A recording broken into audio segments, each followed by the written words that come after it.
Remember our old friend Jamaal Bowman, the anti-white racist member of the squad that wants to bring 1 million Palestinians here? The guy that pulled the fire alarm in an effort, what I thought, to stop the vote. What do you say to folks who say it's just not believable that you would think a red fire alarm was an exit? How could you possibly get that mixed up? Yeah, I mean, it's all good. You know, they can have their opinion, but I know I was in a rush to get to my vote. And I tried the door, it didn't work. So I pulled the alarm thinking it would open. That didn't work, so I went downstairs. It was a dumb choice, but, you know, it is what it is. I take full responsibility for it. And now trying to move on, just do my job. But why would you think a fire alarm would get you out of the door? Listen, you know, I tried the door. It says it's emergency exit. You push on it, it would open. I tried that. It didn't work. And I tried the alarm to jar the door. I've done that in other places, and it worked. It just didn't work this time. Most people see an emergency exit, they can take another exit. I mean, listen, at the end of the day, I wasn't trying to prevent a vote or shut down the government or do anything. It was a bad decision. It was a mistake. Took responsibility for it. You know, I don't know why it's gotten this much attention. You know, we got to focus on doing our job. That's the most. Well, my friends, the evidence is in.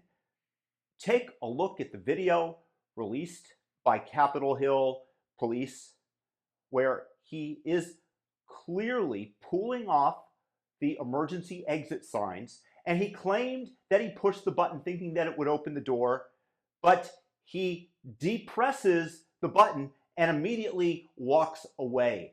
He knew which direction he was going as he was pressing it. He didn't sit there with a moment of confusion when the door didn't open and the alarm bell rang. He was clearly doing this with a purpose in an effort to stop the vote.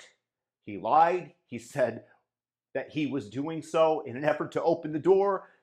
Clearly, if you show this videotape to a jury, despite the fact that you can't see his face, you could decide beyond a reasonable doubt that his efforts were not aimed at getting the door open.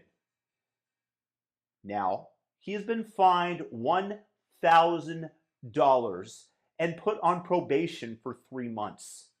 Would the same befall a Republican that attempted to do the same? We have people that are going to jail for free speech. Douglas Mackey put out a tweet years ago telling Hillary voters just to text your vote in.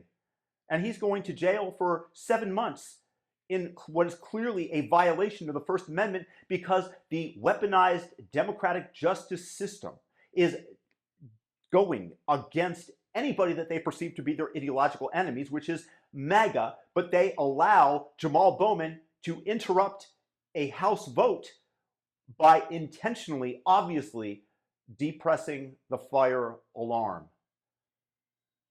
People on January 6th are being held in jail for years for interfering with a government vote. But he, given black and Democrat privilege, nice combination, Jamaal, gets off with $1,000 and 3 months probation. Sorry, the country is being run into the ground, and if we don't stand up and fight against this double-tiered justice system, it's going to go even more rapidly, and perhaps we deserve it. If you can see the manifestation of evil and you don't fight against it, then when it overruns you because you were too apathetic and too lazy, well, perhaps the results are deserved. Let's cast blame where it is due. Got to be on the people that are allowing themselves to be run over. So Republicans in the House that allowed Jamaal Bowman to get away with this, a pox on thee. Kevin McCarthy said that he believed that Jamaal Bowman should be punished and penalized. And after seeing this videotape, I double down on those assertions.